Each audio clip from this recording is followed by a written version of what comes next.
Many people live as though life is something that merely happens to them.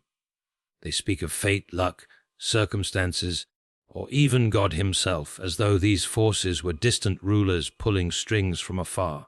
This belief is comforting in one sense, because it removes responsibility. If I am powerless, then I am not accountable. Yet this very belief quietly robs a person of dignity, purpose, and growth. The truth is far more demanding and far more hopeful. God did not create humanity to be spectators in their own lives. He did not design you to survive by chance. He placed something within you that makes responsibility possible, His presence. To say that God lives within you is not to suggest that you suddenly become divine or immune to struggle. It is instead a statement of capacity. It means you are not empty when life demands courage. You are not helpless when temptation presses in.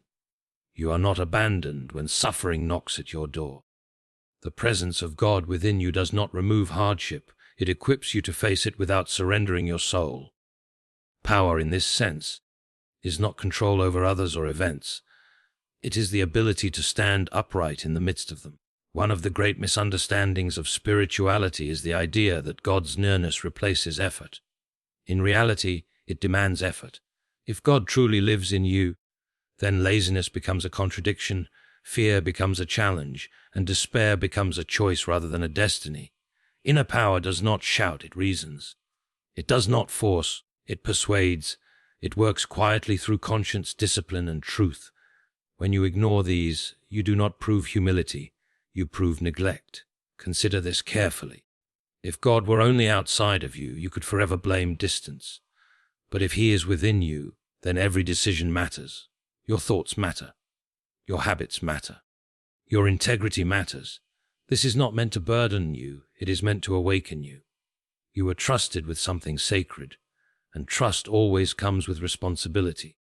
Many people wait for life to change before they change themselves.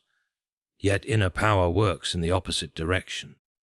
Change begins in the unseen world of thought and belief before it ever reaches behavior. When a person believes they are powerless, they act accordingly. When they understand that God lives within them, they begin to ask better questions. What am I avoiding? What truth am I resisting? What discipline have I postponed? These questions are uncomfortable, but they are the doorway to growth. Faith, then, is not passive belief. It is active cooperation. To believe God lives in you while refusing to grow is like claiming fire in your bones while refusing to move. True faith sharpens the mind, strengthens the will, and disciplines the emotions. It does not excuse weakness, it confronts it with hope. It does not deny fear, it teaches courage. And courage is not the absence of fear, it is obedience in spite of it. If God truly lives in you, then your life cannot remain small forever. You may start small, struggle small, and fall small, but you are not meant to stay there. Growth is not optional, it is the natural consequence of divine presence. And when you resist growth, life itself begins to feel heavy, confusing, and frustrating, not because God has left you, but because you are refusing to rise. So the message is not merely comforting, it is demanding. God did not leave you powerless. He trusted you with His presence. And that means you are capable of more honesty than you've practiced, more discipline than you've attempted, and more courage than you've imagined. The question is no longer whether you have power. The question is whether you will take responsibility for it. Because when God lives in you, excuses lose their authority, and purpose begins. Powerlessness is often treated as a natural human condition, as though weakness were woven into our design and strength were reserved for a select few. Yet much of what people call powerlessness is not inherited, it is learned. It is absorbed slowly through repeated disappointment, unchallenged fear, and beliefs accepted without examination.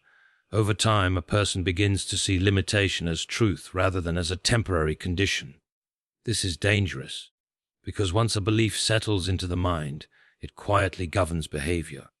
A person who believes they are powerless will avoid responsibility, resist growth, and interpret every challenge as proof that they were never meant to rise.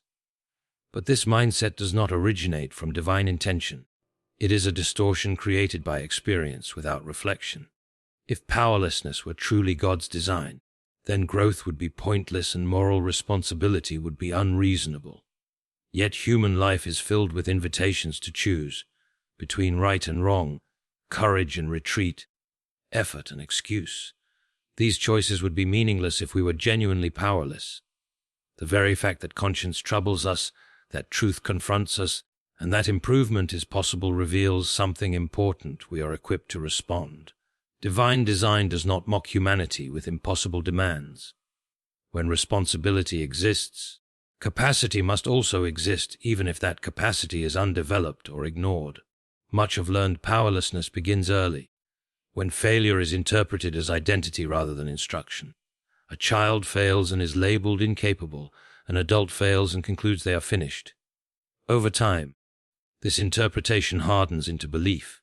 Instead of asking, "What can I learn?" the mind asks, "What is wrong with me?" This shift is subtle but devastating. Learning stops where condemnation begins. God's design, however, is centered on formation, not final judgment. Failure is meant to refine judgment, strengthen character, and awaken humility, not to define worth or destiny. Another source of this illusion is misplaced spirituality. Some people confuse surrender with passivity. They speak of waiting on God while refusing to act, decide, or discipline themselves. Yet genuine surrender does not paralyze, it aligns. When divine life is within a person, it energizes the will rather than replacing it. To surrender responsibility in the name of faith is not humility, it is avoidance. Powerlessness thrives wherever accountability is postponed and effort is spiritualized away. Fear also plays a major role in teaching people that they are powerless. Fear exaggerates consequences and minimizes capability. It convinces the mind that risk is fatal and that safety lies in stagnation. Over time, a person chooses comfort over calling and familiarity over growth. This choice, repeated often enough, begins to feel like destiny. But fear is not evidence of limitation. It is evidence of importance. The things that matter most always demand courage, and courage only exists where power is possible. Divine design assumes struggle. It assumes resistance, temptation, and uncertainty. If powerlessness were the intention, struggle would be cruelty. Instead, struggle is structured as a training ground. Muscles grow through resistance. Character grows through challenge. Faith grows through testing. The presence of God within a person does not eliminate these pressures. It gives them meaning. Pressure without purpose crushes, but pressure with purpose strengthens. When people accept powerlessness as truth, they often seek control in unhealthy ways, over others, over circumstances, or over appearances. This is compensation, not power. True power begins internally, with self-governance. The ability to restrain impulse, to choose truth over comfort, and to persist when reward is delayed is far more demanding than dominance. These abilities are signs of divine intention at work within human life. To reject the illusion of powerlessness is not to deny weakness. Weakness is real, but it is not final. Weakness is the starting point of growth, not its conclusion. God's design does not demand perfection, it demands participation. The moment a person accepts responsibility for their inner life, their thoughts, choices, and disciplines, they step out of learned helplessness and into purposeful development. Powerlessness loses its grip not when circumstances change, but when understanding does. In the end, the belief that one is powerless is often more damaging than any external obstacle. Circumstances may limit options, but belief limits action. Divine design places enough strength within a person to take the next step, speak the next truth, and make the next right decision. That is not weakness by design. It is power entrusted, waiting to be exercised. The presence of God within is often misunderstood as something abstract, mystical, or distant, a concept meant to comfort without demanding engagement. Many imagine it as a passive presence, something that quietly observes life without affecting it. Yet this understanding is incomplete. The divine presence is not a distant observer. It is an active reality that interacts with the mind, will, and heart of every individual. To say that God lives within is to say that your inner life is imbued with a source of wisdom, strength, and guidance that is immediately accessible. It is practical, not theoretical, and it transforms ordinary decision-making into an arena of responsibility and opportunity. The first way this presence manifests is in clarity of thought. When you face a moral, emotional, or practical decision, the divine presence offers discernment. It does not compel you to act blindly or remove the need for reasoning. It illuminates choices in a way that aligns with truth and ultimate good. People often mistake indecision or hesitation for lack of divine guidance, yet the presence within functions as a subtle compass, requiring attentiveness and reflection to operate effectively. To ignore it is to mistake ordinary uncertainty for absence, when in fact guidance has been present all along. The divine presence also strengthens character in ways that are unseen but deeply practical. Patience, perseverance, and integrity are not simply ideals to aspire to, they are cultivated through engagement with the source within. A person who senses God in their life begins to recognize the consequences of their choices more clearly, not out of fear, but out of awareness that life is an interconnected moral reality. Each thought, each decision, each moment of restraint contributes to the shaping of a life that can withstand trials, resist temptation, and act consistently under pressure. This is the practical effect of God's indwelling. It equips a person with tools to navigate life responsibly. Moreover, the presence of God within creates an internal accountability that surpasses external pressures. Social expectations, laws, and cultural norms are external. They can coerce or persuade, but they cannot truly change character. The presence within, however, speaks directly to conscience and to purpose. When a person lies, cheats, or acts selfishly, the discomfort experienced internally is not merely guilt, it is a signal of a higher standard operating within. This presence does not condemn arbitrarily.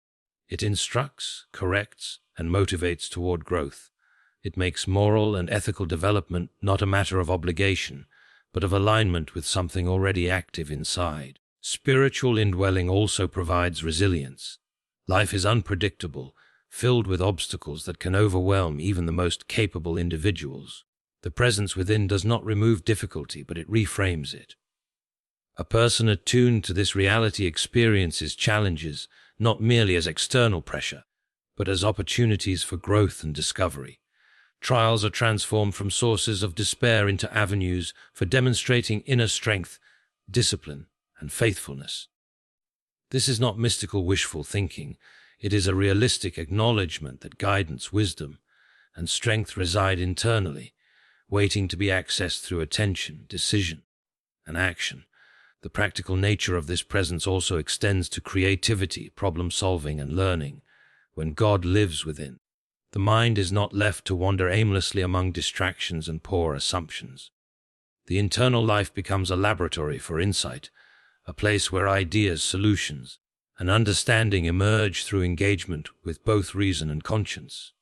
People who cultivate awareness of this indwelling experience a sharper ability to evaluate situations, anticipate consequences, and act decisively. The spiritual reality is inseparable from practical function.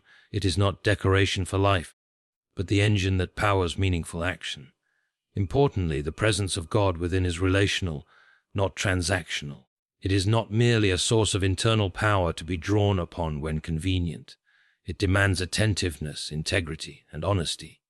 The more one acknowledges, reflects upon, and cooperates with this presence, the more its practical effects are realized. Neglect or indifference diminishes its impact, not because God departs, but because human choice interferes with responsiveness. The indwelling reality requires participation, which is both demanding and deeply empowering. Ultimately, the presence of God within is evidence that life is not meant to be navigated as a series of blind reactions. It is an invitation to responsibility, clarity, and moral courage. It is practical because it addresses the everyday choices, struggles, and challenges of human life. To ignore it is to live in limitation and confusion. To embrace it is to discover that power, wisdom, and resilience have been present all along, waiting for the mind and heart to recognize, respond, and act. This understanding transforms the ordinary into the extraordinary, the mundane into the meaningful, and the powerless into the capable. Responsibility is perhaps the clearest evidence of the power that exists within a person. When someone refuses to take responsibility, it often appears to outside observers as a sign of weakness or incapacity, yet the refusal itself is a choice, and every choice requires power. Responsibility is not a burden imposed to highlight inadequacy. It is the very mechanism through which inner strength is exercised and revealed. Every decision, from the simplest act of honesty to the most complex moral judgment, is a test of the power inherent in the individual. To deny responsibility is to deny the presence of that power, while to embrace it is to acknowledge that capacity has been entrusted and must be engaged. One of the ways responsibility manifests is through ownership of thought and action. Human beings frequently attempt to separate themselves from the consequences of their choices, blaming circumstances, other people, or unseen forces for their failures. This evasion is a form of powerlessness, a refusal to exercise the faculties that have been given. True power is measured by one's willingness to acknowledge mistakes, correct errors, and act decisively in the face of difficulty. Responsibility does not remove error, it simply insists that errors be confronted rather than hidden. It requires courage to face consequences directly, and that courage is a direct expression of the inner strength that resides within. Responsibility also shapes character. A person who habitually shirks responsibility becomes increasingly fragile, dependent, and reactive. By contrast, a person who accepts responsibility develops resilience, discernment, and integrity. Each act of ownership builds capacity, not as an abstract ideal but as a practical, lived experience. For example, when one takes responsibility for relationships, commitments, or work, one is not merely performing duties, one is exercising the internal faculties of patience, empathy, and judgment. These faculties are the evidence of power at work. Strength is not merely physical or intellectual, it is moral, emotional, and spiritual, and responsibility is the arena in which it becomes visible. Moreover, responsibility is inseparable from freedom. Power without freedom is meaningless, and freedom without responsibility is chaotic. The divine presence within a person grants both the capacity and the accountability to choose wisely. Each decision, therefore, becomes a measure of how that power is applied. When a person chooses to act responsibly in small matters, they train themselves for larger challenges. Conversely, habitual neglect of responsibility cultivates a mindset of helplessness, reinforcing the illusion that life is merely something that happens rather than something to be engaged. Responsibility, in this sense, is not punishment, it is evidence of empowerment and the framework through which empowerment is exercised.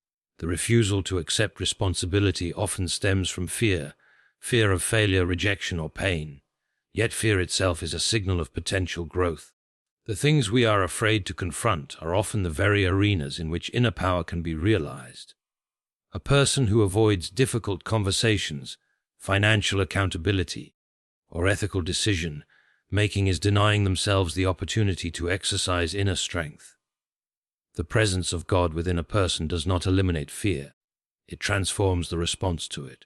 When responsibility is embraced, fear is not erased but redirected, becoming a catalyst for courage rather than a justification for inaction. Responsibility also interacts with the concept of influence. A person who embraces responsibility naturally impacts others positively because their choices carry intention, consistency, and integrity. Leadership, mentorship, and service are practical demonstrations of inner power.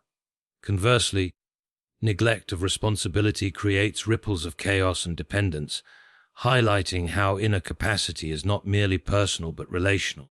The power that exists within each individual is therefore not self-contained. It is meant to be exercised in the real world, affecting circumstances, relationships, and communities. Responsibility is the bridge between internal capacity and external reality. Finally, responsibility requires persistence. It is not a one-time declaration but a daily commitment to act consciously, thoughtfully, and with moral integrity. The trials of life, mistakes, failures, misunderstandings, and hardships do not diminish inner power, they reveal it to the extent that responsibility is upheld. A person who continually chooses to act responsibly, even in the face of adversity, demonstrates that power is not measured by absence of difficulty, but by the ability to navigate difficulty with integrity. True power is exercised quietly, consistently, and deliberately, and responsibility is the unmistakable evidence of its presence. In the end, responsibility is not an abstract ideal or moral suggestion. It is the practical proof that the power within is real and active. It shapes thought, strengthens character, directs freedom, fosters courage, and extends influence. Every act of ownership, every decision made in alignment with truth and conscience, is a declaration that the inner source of strength has been recognized and applied. Without responsibility, power remains hidden and potential unrealized. With it, even ordinary choices become extraordinary demonstrations of the life and energy that dwell within. Transformation begins in thought, because the mind is the origin of action, the laboratory where character is formed and decisions are weighed before they ever reach the surface of behavior. Most people underestimate the influence of their inner life, treating thoughts as fleeting, insignificant, or uncontrollable. Yet every outward action is preceded by a thought, and the quality of that thought determines the trajectory of life. To ignore the mind is to ignore the root of all transformation. Growth and change do not start with external circumstances, wealth, position, or approval. They start with the quiet, deliberate cultivation of what is believed, imagined, and considered in the inner world. The thoughts we nurture are the seeds of behavior, and behavior, when repeated, becomes habit, habit becomes character, and character shapes destiny. The transformation of thought is not merely intellectual, it is moral and spiritual. A person may know facts about right and wrong, but knowledge alone does not produce change. Transformation begins when understanding penetrates the heart and informs judgment. When a thought aligns with truth, it sets a standard for action. When it is clouded by falsehood, pride, or fear, it produces confusion and compromise. The mind is a training ground where honesty, discernment, and clarity are developed. Each thought considered carefully, each idea examined, and each belief tested becomes part of a deliberate process of shaping character. To dismiss thought as trivial is to invite unintentional compromise and stagnation. Imagination plays a crucial role in this process. The mind pictures possibilities and evaluates potential consequences before action occurs. A person who consistently allows negative, fearful, or limiting thoughts to dominate will naturally behave in ways that reflect restriction and avoidance. Conversely, a mind that entertains hope, courage, and integrity lays the foundation for meaningful action. Thought is therefore both creative and directive. It is creative because it envisions what could be, and directive because it channels energy into action that reflects those visions. Transformation requires attentiveness to this process, a willingness to discipline thought, and a commitment to cultivate mental patterns that are aligned with purpose and principle. Reflection is another essential element in transforming thought. Life often moves quickly, and people act reactively rather than deliberately. Without reflection, habits of thought solidify unchecked, and the mind becomes a repository of unexamined assumptions, fears, and impulses. Regular reflection, however, allows for assessment and correction.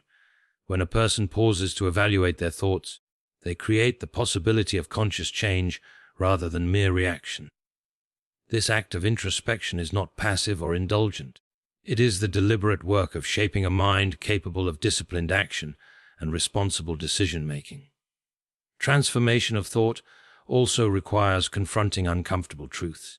People naturally resist ideas that challenge comfort, pride, or convenience. Yet growth is rarely comfortable. The thoughts that lead to transformation often disturb existing patterns, question self-justifications, and reveal hidden weaknesses. It is in this discomfort that the mind learns resilience, honesty, and humility. To avoid difficult reflection is to remain at the mercy of circumstance. To embrace it is to participate actively in personal evolution. Courageous thought does not eliminate difficulty, but it equips the individual to navigate challenges with integrity and insight. Faith and thought are inseparable in transformation. Belief influences perception, and perception shapes action. When a person believes that life has purpose, that challenges can be overcome, and that divine guidance resides within, thought is oriented toward constructive solutions rather than resignation or despair.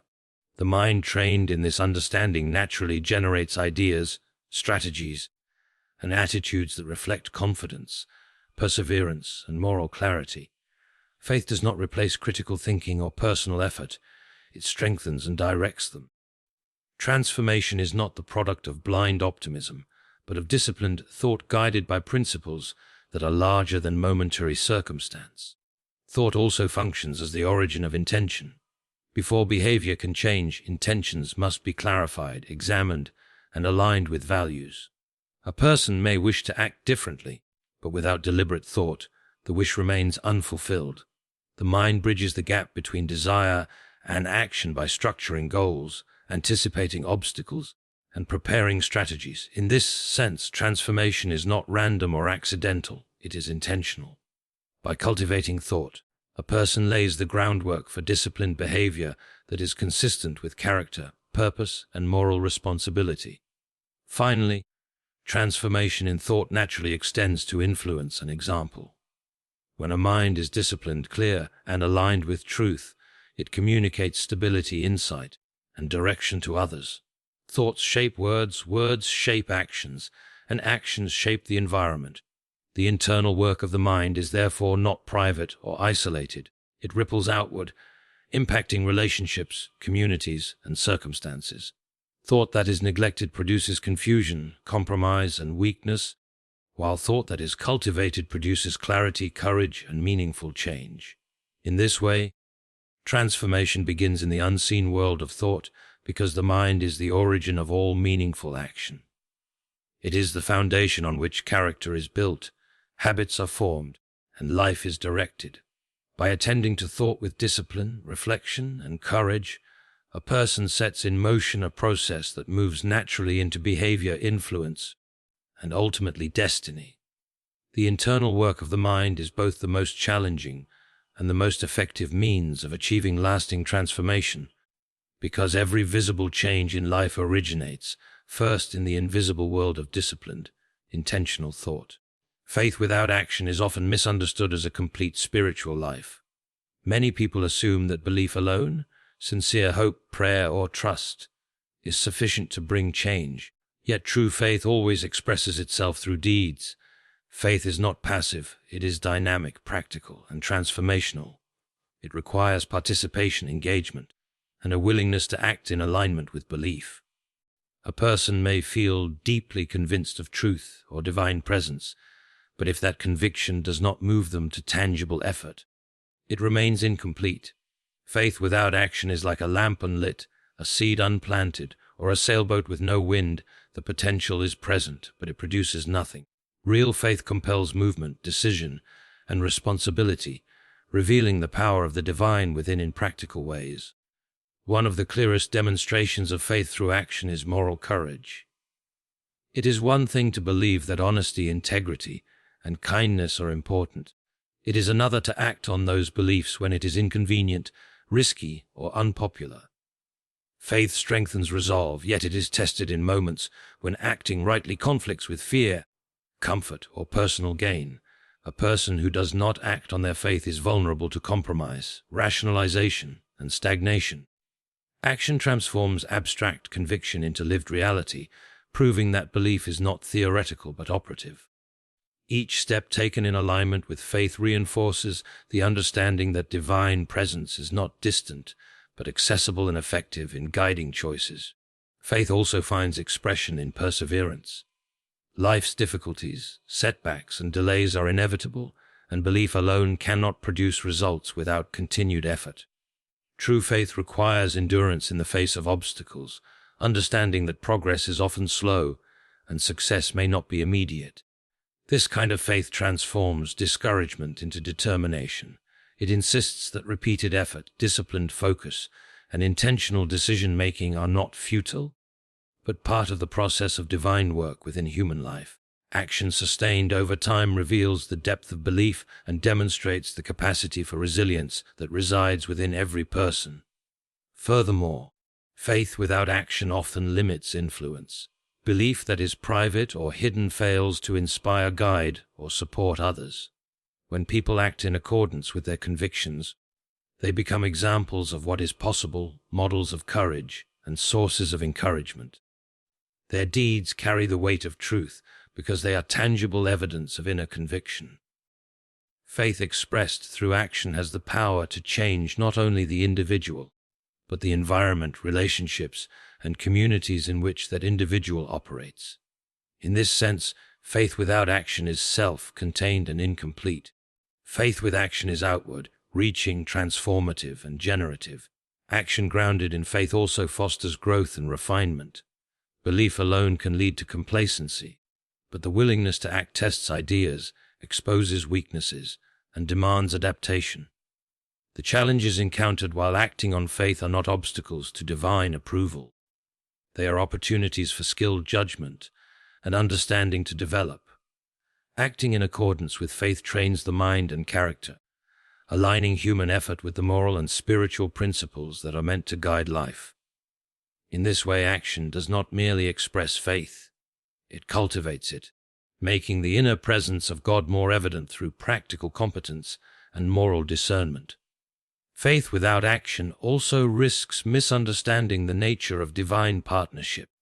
The presence of God within equips and enables, but it does not override human responsibility. Belief is not a replacement for effort, but a power that works through effort. Divine guidance, inspiration, and wisdom are accessible, yet they require active cooperation. Inaction, therefore, is a form of resistance to the very faith one claims to hold. When faith prompts action, it becomes a force that harmonizes intention, capability, and opportunity, demonstrating that belief and practice are inseparable components of spiritual maturity. Additionally, faith expressed through action develops accountability. A person who acts in alignment with belief is continually confronted with consequences, challenges, and feedback, creating a dynamic process of correction and learning. Action illuminates the real strength of faith by showing whether it can withstand temptation, adversity, or criticism. It is in these moments of engagement that faith proves its authenticity and the inner divine presence is made tangible. Without action, faith remains theoretical, vulnerable to doubt and disconnected from life's realities. Finally, faith without action diminishes potential. Every person has capacity, opportunity, and influence. Yet without active application, these remain dormant. Action transforms potential into reality, possibility into achievement, and belief into impact. The inner power endowed by divine presence is designed to operate in the tangible world, not remain latent within the mind or heart. Acting on faith aligns energy, thought, and intention, producing results that extend beyond personal benefit to touch the lives of others, shape circumstances, and fulfill purpose. True faith is therefore inseparable from action. Belief is the engine, but action is the movement. Without action, faith is incomplete, impotent, and untested.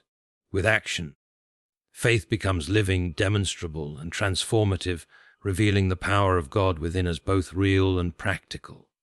It shows that belief is not merely a private conviction, but a force that shapes life, character, and destiny, compelling individuals to engage courageously, persistently, and responsibly with the world around them.